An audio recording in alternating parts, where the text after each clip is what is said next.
सिर्फ पढ़ाई करने का मतलब ये नहीं होता कि आप रट लो किसी चीज को। पढ़ा जा रहा है सिर्फ ये नहीं किताब ले लिया रटे जा रहा है। एलपीजी क्या है? कनेक्टिविटी। मतलब 20 साल के टीचिंग कैरियर में जो हारने की सबसे बड़ी वजह है लोगों की, वो ये है कि वो इस परीक्षा के पैटर्न को समझे बिना सिर्फ पढ़ाई करते हैं। एक फॉर्मूला है 20 पेजेस पर डे, 3 महीने, 90 दिन का कोर्स है ये। 3 महीने, 4 बातें। आज के इस सेमिनार में मैंने 4 बातें बताई। ये 4 बातें आप हमारी तरफ से आज ले जाओ।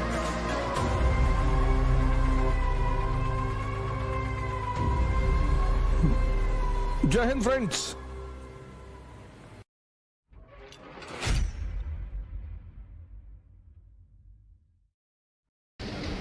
बोले गुड आफ्टरनून एंड जय हिंद। तैयारी में क्या करना है, प्रीलिम्स में क्या करना है, मेंस में क्या करना है, वो रामेश्वर बहुत अच्छे से बताएंगे। उस तरफ से गुजरे हैं तो ये उस पर बात करें। हम जिन मुद्दों पे आज बात करेंगे उसमें यह है कि जब आप कोई काम शुरू करते हैं तो पहले दौर में वो असंभव सा लगता है, इम्पॉसिबल। कोई भी काम, यहां पे जितने लोग बैठे हैं सब साइकिल चलाना जानते होंगे। अब तो सब जानते होंगे। अब क्या लगता है कि साइकिल चलाना कितना आसान है, लेकिन जब सीखना शुरू किया होगा तब कितने दिन लगे होंगे साइकिल लेके सिर्फ दौड़ने में। अब तो जो साइकिल सीखते हैं वो तो बड़ा बेहुदा तरीका साइकिल सीखने का। अब तो 2 पहिए बैलेंस करने के लिए लगा देते, वो बहुत गंदा तरीका है। उस तरीके से लोग मार नहीं खाते। वो गंदा इसीलिए है, उस तरीके से कोई मार ही नहीं खाता। हम तो मार गए हैं। साइकिल लेके गए, गिर गए, हैंडल टेढ़ी हो गई, चैन टूट गई, उसके बाद घर पे कायदे की धुलाई भी हुई, तो दोनों पैरेलली चलता था। और 1980s में साइकिल होना ही बड़ी बात थी। आज तो बड़ी हिकारत भरी नजर से साइकिल को देखा जाता है, लेकिन 1980 में साइकिल होना बहुत बड़ी बात। और साइकिल कोई देना नहीं चाहता था। उसका एक ही तरीका होता था कि आप लेकर भागो, बस आप वेट करो। जैसे कहते हैं ना गुरिल्ला वॉर, कि पिताजी आए, साइकिल खड़ी की और गलती से अगर उन्होंने चाबी नहीं निकाली तो आपका काम हो गया। तो 10 दिन 15 दिन तो इसमें लगता था बैलेंस करने में। कितना असंभव लगता था साइकिल सीखना, और आज मजाक लगता है। अभी मेरी रामेश्वर से बात हो रही थी, मैंने कहा एक दिन में दुनिया बदल गई। बोले हाँ। लोग बदल गए? हाँ। मैंने कैसा लगता रहा होगा जब तुम पहली बार आए होगे आईएएस की प्रिपरेशन करने? बोले असंभव सा लगता था। अब बोले अब मजाक सा लगता है। आज ये जहां बैठे वहां आईएएस मजाक है, और आप जहां बैठे हो वहां आईएएस असंभव है। तो ये असंभव मजाक में कन्वर्ट कैसे होता है?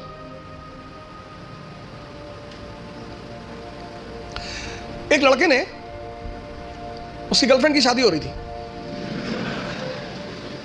अरे हो जाती है यार शादी इसमें इतना। तो उस लड़के ने अपनी गर्लफ्रेंड से कहा कि कुछ निशानी दे दो जिसको मैं जिंदगी भर अपने पास रखूं। तो उस लड़की ने अपनी एक जूती निकाली, दे दिया।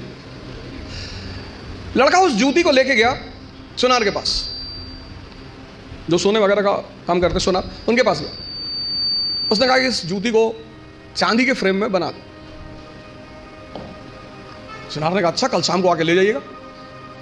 दूसरे दिन लड़का गया तो सुनार ने उसको चांदी की फ्रेम में जूती को बना के एकदम बाकायदा ला के लड़के के सामने प्रेजेंट किया। उसने कहा साहब, लड़के से हाथ जोड़ा, कहा साहब। बोले हाँ। बोले ये किस पीर औलिया की जूती है? तो बोले ये किसी पीर औलिया की जूती नहीं है, ये मेरी गर्लफ्रेंड है, उसकी जूती। सुनार ने जूता निकाल के 3-4 जूता मारा। तो बदतमीज कहेंगे। लड़के ने क्या हुआ? कहा कल से मेरा पूरा खानदान इसको 20-20 बार चूमने जा रहा है कि किसी औलिया की जूती, औलिया की जूती, औलिया की जूती।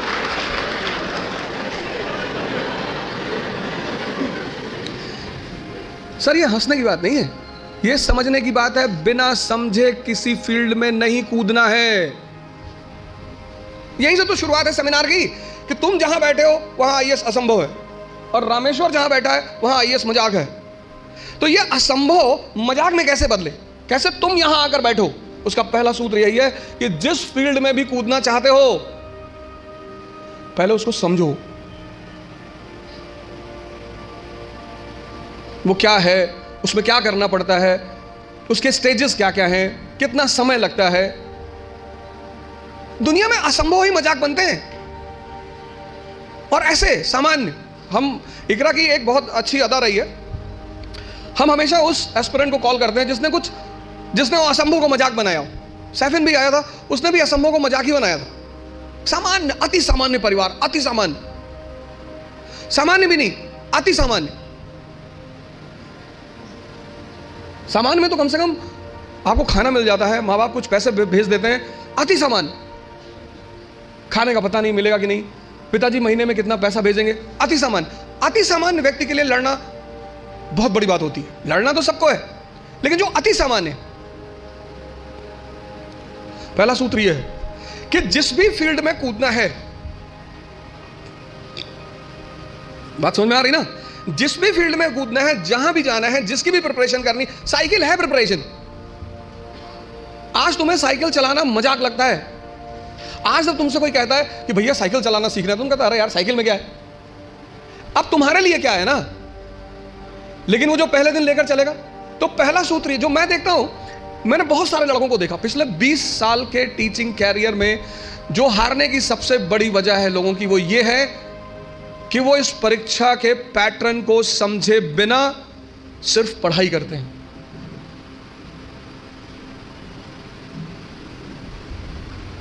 और हर चीज का एक तरीका है, और हर जगह कोई गुरु है। आपको भी किसी ने साइकिल चलाना सिखाया होगा, वहां भी कोई गुरु रहा होगा, उसने कहा होगा हैंडल बैलेंस कर, हैंडल बैलेंस कर, सीधे देखो, सीधे देखो। कहां किसको सीधे दिखाई पड़ता है। पैंडल पे पैर रखो तो हैंडल घूम रही है, हैंडल संभालो तो पैंडल इधर जा रहा है, और सब संभाले तो खुद नीचे आ गए। पहला फॉर्मूला असंभव को मजाक बनाने का है कि जिस फील्ड में जाना है उसके पूरे पैटर्न का पहले अध्ययन करना है। तो पहला काम आप यही करो, समझो कि इस पर्टिकुलर एग्जामिनेशन की क्या आवश्यकता है। दूसरा, सेल्फ इंट्रोस्पेक्शन। आपकी क्षमता कितनी, आपकी ताकत कितनी, कम है बढ़ा लो। भाई पहले दिन जॉगिंग करने जाओगे तो 20 किलोमीटर करोगे, और 20 किलोमीटर कर लिए तो शाम को आईसीयू में मिलोगे। जब भी हम कोई काम शुरू करते हैं तो हमारा मन बड़ा एक्साइटमेंट में रहता है। जैसे बड़ी छोटा सा एग्जांपल है, जब हम स्कूल में थे और क्लास चेंज होती थी, ये 3rd से 4th में गए, तो जब 4th क्लास की किताबें आती थी नई नई, उस दिन पढ़ने का बड़ा मन करता था। फिर 10 दिन बाद जब वो किताबें पुरानी हो जाती थी तो वही किताबें देखने का मन नहीं करता था। ये मन का नेचर है, एक्साइटमेंट। नहीं बाइक घर में आई, खूब चलाए 3-4 दिन, बाद में देखने का मन ही नहीं किया। अपनी ताकत, क्षमता सबकी बराबर है, कोई कम यूज करता है, कोई ज्यादा यूज करता है। मेहनत करने से, सिर्फ पढ़ने से कुछ नहीं होता। अगर मेहनत करने से सब कुछ होता तो सबसे ज्यादा फायदा होता मजदूरों का।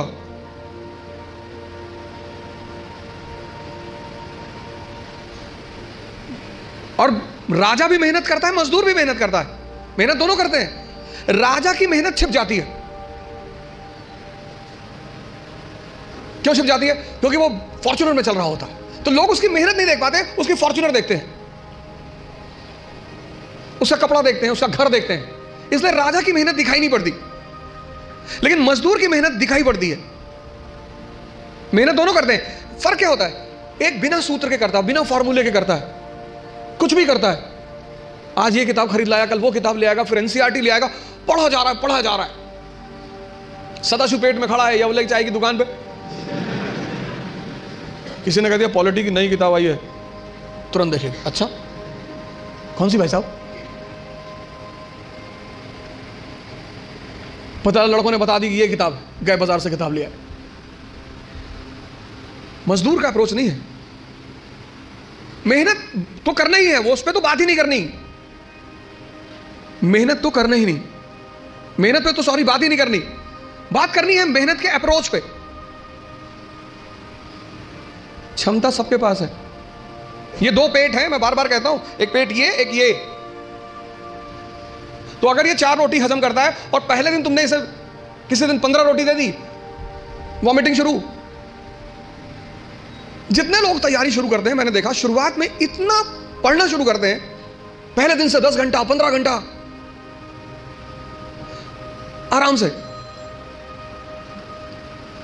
आपको पता नहीं, आपको लगता नहीं कि ये पेट है ना, हजम करना होता है, सिर्फ अंडरलाइन करना नहीं होता।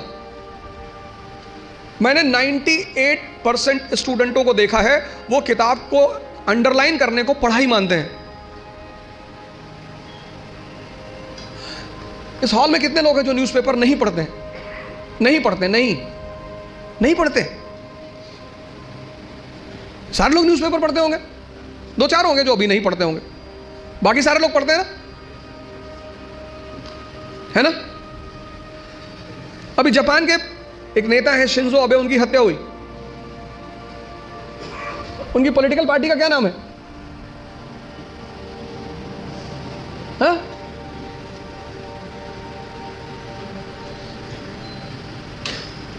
किसी को नहीं पता? अरे भैया, हफ्ते भर पहले की घटना है, पता ही नहीं, और अंडरलाइन किए होगे।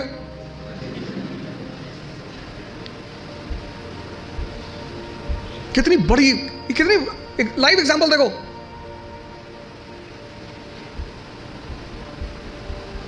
अपना स्व मूल्यांकन करना बहुत बड़ी बात होती है, सेल्फ इंट्रोस्पेक्शन।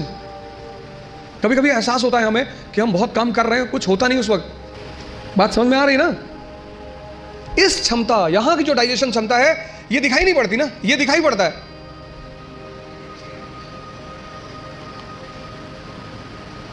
ये पेट दिखाई पड़ता है, ये पेट दिखाई नहीं पड़ता।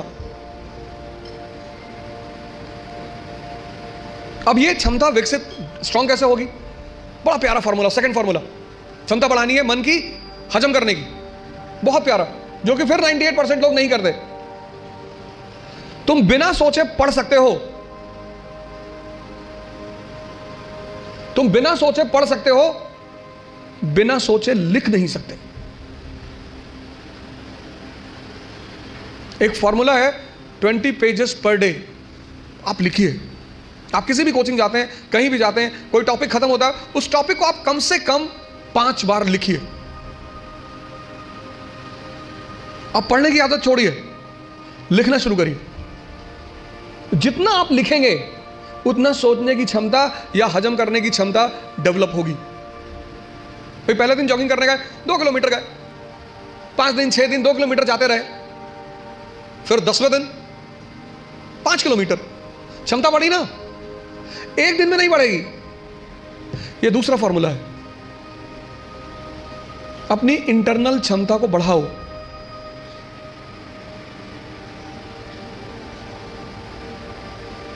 नहीं बात क्लियर हुई? हाँ? कितने लोगों को इस बात का वो रहता है? मुझसे बहुत सारे लोग मिलते हैं, सर हमें कुछ याद नहीं रहता। आपने हजम ही नहीं किया। मूवी आपको पूरी याद रहती है ना, नॉवेल पढ़ा आपने पूरी याद रहता है, पूरा नॉवेल, एक एक लाइन, एक एक कैरेक्टर याद है। ये क्यों नहीं याद है? क्योंकि आपने हजम करने की कोशिश नहीं की। ये दूसरा फॉर्मूला। अपनी इंटरनल कैपेसिटी को पहचानो, पहचानो। यही तो है सेल्फ इंट्रोस्पेक्शन। और अगर वो कम है, बढ़ा लो। 3 महीने, 90 दिन का कोर्स है ये। 3 महीने, 3 महीने अगर 20 पेजेस लिख ले गए तो तुम बिलीव नहीं करोगे कि तुम्हारे सोचने की क्षमता कितनी डेवलप हो जाएगी, हजम करने की क्षमता कितनी डेवलप हो जाएगी। ये दूसरी चीज, अपना मूल्यांकन, अपनी ताकत को समझना कि मेरा पोटेंशियल लेवल क्या है। क्लास खत्म हुई, आप घर गए, आप जो 2.5 घंटा पढ़ा है उसको रीराइट करने की कोशिश करो। संभावना है कि आप सिर्फ 30% लिख पाएंगे, शायद। कुछ लोग तो 10% भी नहीं रिकॉल कर पाते। तो पहला काम क्या करना है? एग्जामिनेशन पैटर्न को समझना है। ये क्या है, कैसे है, पहला चरण क्या है, सेकंड, दूसरा चरण क्या है, तीसरा चरण क्या है। दूसरा क्या करना है? सेल्फ इंट्रोस्पेक्शन करना है। सेल्फ इंट्रोस्पेक्शन करो। दूसरा काम, अपनी क्षमता को पहचानो। अगर कम है, अगर तुम 2 किलोमीटर सिर्फ वॉक कर सकते हो एक दिन में, कोई बात नहीं, उसको 25-30 किलोमीटर तक पहुंचाओ। इन सब लोगों ने यही किया, अपनी क्षमता को पहचाना, सेल्फ इंट्रोस्पेक्ट किया, उसमें को बढ़ाया। हम जब तैयारी करने आए थे हमको कुछ नहीं आता था,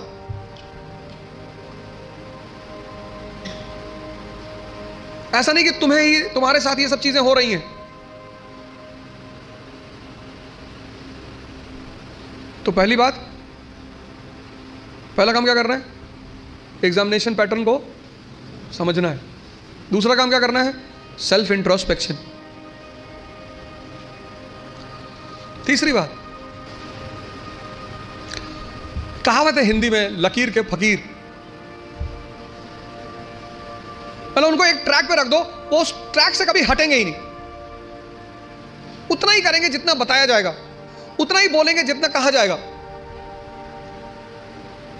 जो जिंदा दिमाग है, जिंदा, वो अपने समय को, जैसे अगर आप आईएएस मेंस का पेपर देखें तो 1970s के जो क्वेश्चन थे वो अलग थे, 1990s के क्वेश्चन अलग हो गए, फिर 2000 के बाद क्वेश्चन बिल्कुल अलग हो गए, और आज तो जो मेंस का पैटर्न है क्वेश्चन पूछने का, वो तो एकदम पलट चुका है।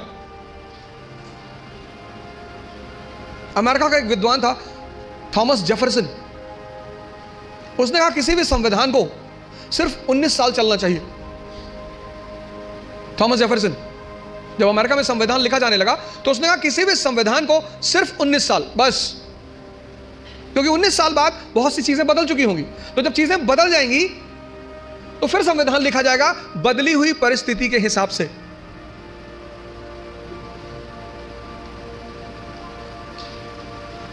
गावस्कर किसी जमाने में क्रिकेट के सुपरस्टार थे, गावस्कर को रिप्लेस किया सचिन तेंदुलकर ने, सचिन तेंदुलकर को रिप्लेस किया विराट कोहली ने, अब विराट कोहली को भी कोई रिप्लेस करेगा।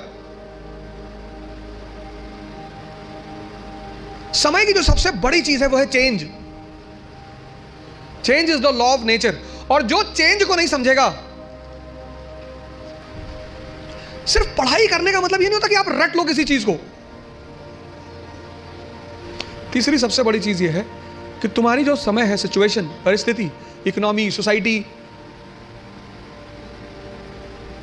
पॉलिटी, और सब इंटरकनेक्टेड है। स्कूल में हम क्या करते हैं? सबको सेग्रीगेट करके पढ़ते हैं, अलग अलग, लेकिन सिविल सर्विस में सब एक दूसरे से जुड़े हुए हैं।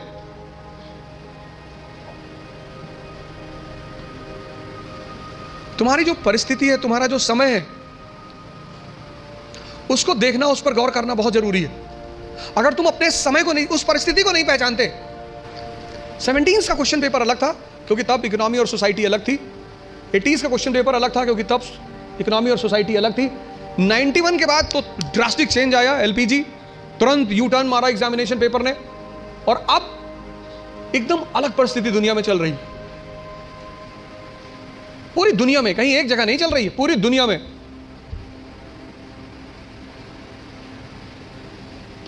ये तीसरी चीज है, अपना समय। सिर्फ ये नहीं किताब ले लिया रटे जा रहा है, एलपीजी क्या है, connectivity. Bharat unity in diversity का देश है, आज से नहीं, प्राचीन काल से। और उस यूनिटी इन डाइवर्सिटी की मुख्य वजह क्या है? भारत की ज्योग्राफी। कल्चर किस पे डिपेंड करता है? ज्योग्राफी पे। कल्चर मतलब ड्रेस, कल्चर मतलब खाना।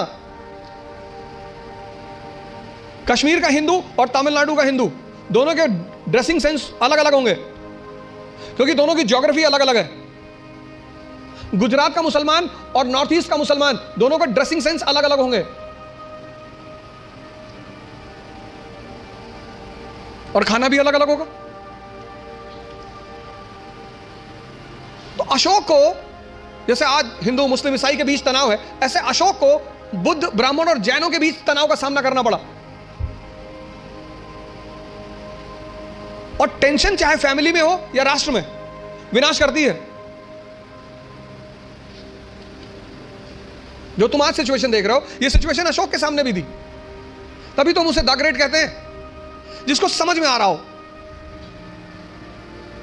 और फिर वो धम्म की नीति का प्रतिपादन, पॉलिसी ऑफ धम्म, और उस पॉलिसी ऑफ धम्म में वो कहता है सार वृद्धि, कि प्रत्येक व्यक्ति को हर धर्म के बेसिक सिद्धांत को समझना चाहिए, और किसी भी धर्म का बेसिक सिद्धांत, वो चाहे इस्लाम हो, चाहे हिंदुइज्म हो, चाहे क्रिश्चियनिटी हो, बेसिक सिद्धांत किसी भी धर्म में कोई अंतर नहीं है। बेसिक सिद्धांत इस्लाम, क्रिश्चियनिटी, इसी पे तो दाराशिकों ने किताब लिखी थी, Majmaul Bahrain, the meeting of two oceans, Islam and Hinduism. वो जो अशोक के समय परिस्थिति थी, बुद्धिस्ट, ब्राह्मण और जैनों के बीच तनाव, वही परिस्थिति मेडिवल इंडिया में अकबर के सामने थी। हिंदू, मुसलमान और फिर उनके विभिन्न डिफरेंट सेक्ट्स, संप्रदाय, शिया, सुन्नी, शैवाइट, वैष्णवाइट। तो उसने भी फिर कहा कि नहीं, इस तनाव को कम करना है तो तौहीद इलाही, तौहीद इलाही। अब जब तुम मेंस में आंसर लिखते हो तो तुम्हें ये कंपैरिजन दिखाना पड़ेगा। वो जो तुम्हारा एग्जामिनी है ना, उसको पता लगना चाहिए कि यार इसने हिस्ट्री से सीखा है। India is a country of unity in diversity. आज कोई हम इस समस्या से परेशान नहीं है, पहले से। और जब जब हम इस समस्या से परेशान हुए, हमारे पास सॉल्यूशन था। परिस्थिति, अपनी प्रेजेंट परिस्थिति को समझना, राष्ट्र की आर्थिक स्थिति, economic condition, social condition, political condition, cultural condition, ये 3 काम कर लो आप। और अगर ये 3 काम आपने कर लिया तो आप भी कल यहां बैठोगे और असंभव को मजाक बना दोगे। पहला काम, पूरा एग्जामिनेशन पैटर्न को समझो। घर जाकर नहीं समझते हो, जहां कोचिंग में पढ़ते हो उस टीचर से पूछो कि सर ये है भाई, क्या क्या क्या है सर, डिमांड इनकी क्या है सर, ये बेस में क्या चाहते हैं सर, ये प्रीलिम्स में क्या चाहते हैं। कितना पढ़ोगे यार? अगर तुम एक बार सिलेबस उठाकर देखो आईएएस का, तो सिर्फ सिलेबस देखकर ही तुम्हारी हालत खराब हो जाएगी। कोई तो फॉर्मूला होगा जो इन लोगों ने फॉलो किया होगा और प्रीलिम्स निकला। इस दुनिया में हर कोई भी आदमी ओमनीसिएंट नहीं है। अभी आप हमसे 4 क्वेश्चन पूछ लो, हो सकता है मैं ही जवाब ना दे पाऊं। दूसरा, सेल्फ इंट्रोस्पेक्शन करो, अपनी क्षमता को चेक करो। और तीसरा, अपनी परिस्थिति को समझो। इन सबके साथ ये 3 बातें क्लियर हुई ना। इन सबके साथ जो चौथी बात, जो मतलब मुझे बोलना ही होता, जीवन मतलब युद्ध। ये लास्ट बात। या तो आप हंस हंस के लड़ोगे या रो रो के लड़ोगे।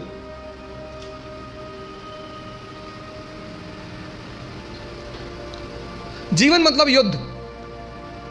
2 लोगों के जीवन में कोई लड़ाई नहीं है। एक चपरासी के जीवन में, चपरासी, कुछ लोग मुझसे कहते हैं मुझे चैलेंजेस नहीं चाहिए लाइफ में। बहुत अच्छा, चपरासी बन जाओ। चपरासी का काम क्या है? साहब के ऑफिस के बाहर बैठा हुआ है, जो भी मिलने आया मीटिंग करा दी, वरना बैठे हुए, क्या फर्क पड़ता है। और वो भी चपरासी अगर ब्यूरोक्रेसी का है, जुडिशरी का है। भाई राजा से मिलने के लिए जो सबसे अहम आदमी होता है वो यही लोग होते हैं। यही इंफॉर्मेशन देते हैं, साहब कितने बजे आते हैं, साहब कितने बजे आते हैं, कहां जाते हैं, गोल्फ खेलने कहां जाते हैं।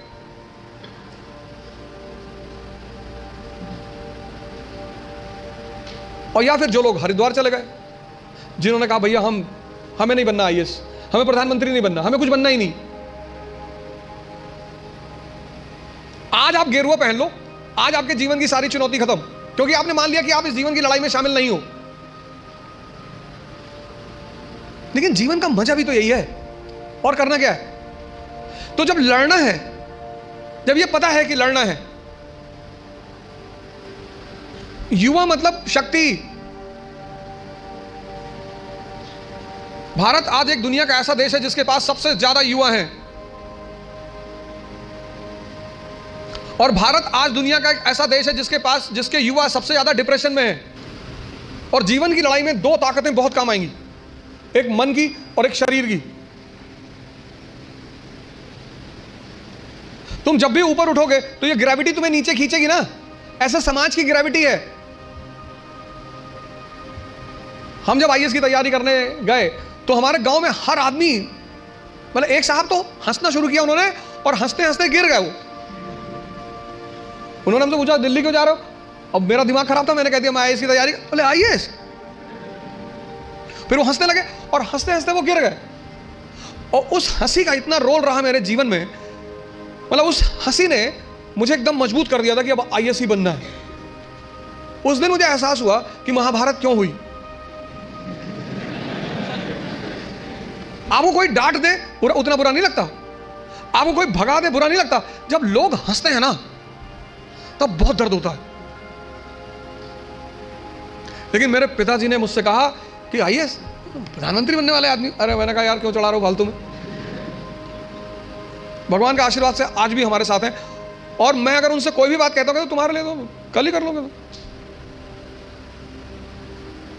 मैंने कहा सोच रहा है हवाई जहाज खरीद लो। अरे ने कहा भैया जी लेने दो। लेकिन उन्हीं की वजह से मतलब आज जहां भी मैं हूं उसमें सबसे ज्यादा योगदान मेरे पिताजी का है।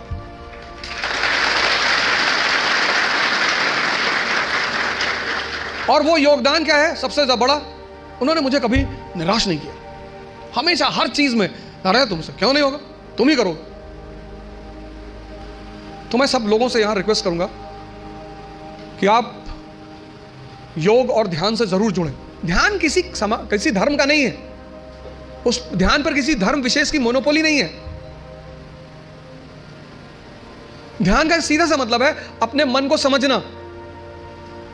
आप में से बहुत सारे लोग हैं जो 10 घंटा पढ़ना चाहते हैं लेकिन ये पढ़ने ही नहीं देता होगा।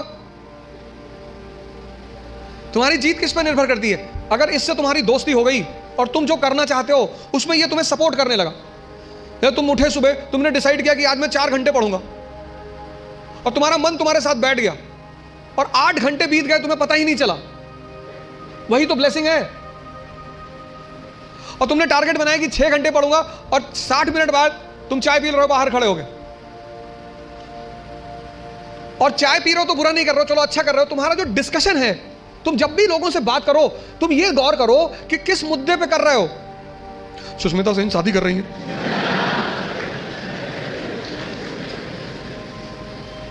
तुम्हारा चाय पीना भी बुरा नहीं है, तुम्हारा डिस्कशन करना भी बुरा नहीं है। बुरा है तुम्हारा मुद्दा।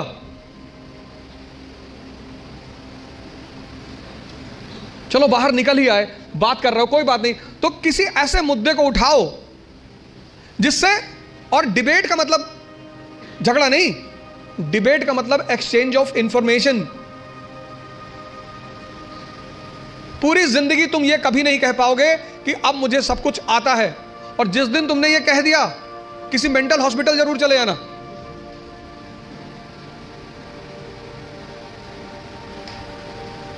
अपने आप को ताकतवर बनाओ, फिजिकली और मेंटली,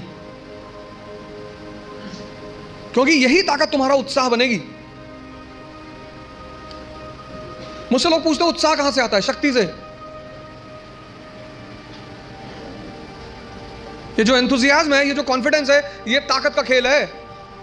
अपनी पढ़ाई के साथ जिस चीज को तुम निगलेक्ट करते हो, तुम उस पर ध्यान ही नहीं देते, वो चीज है तुम्हारी पर्सनैलिटी। पढ़ाई के साथ साथ जो इक्वली इंपॉर्टेंट चीज है वो है पर्सनैलिटी, तुम्हारी साइकोलॉजी, तुम्हारा सोचने का तरीका।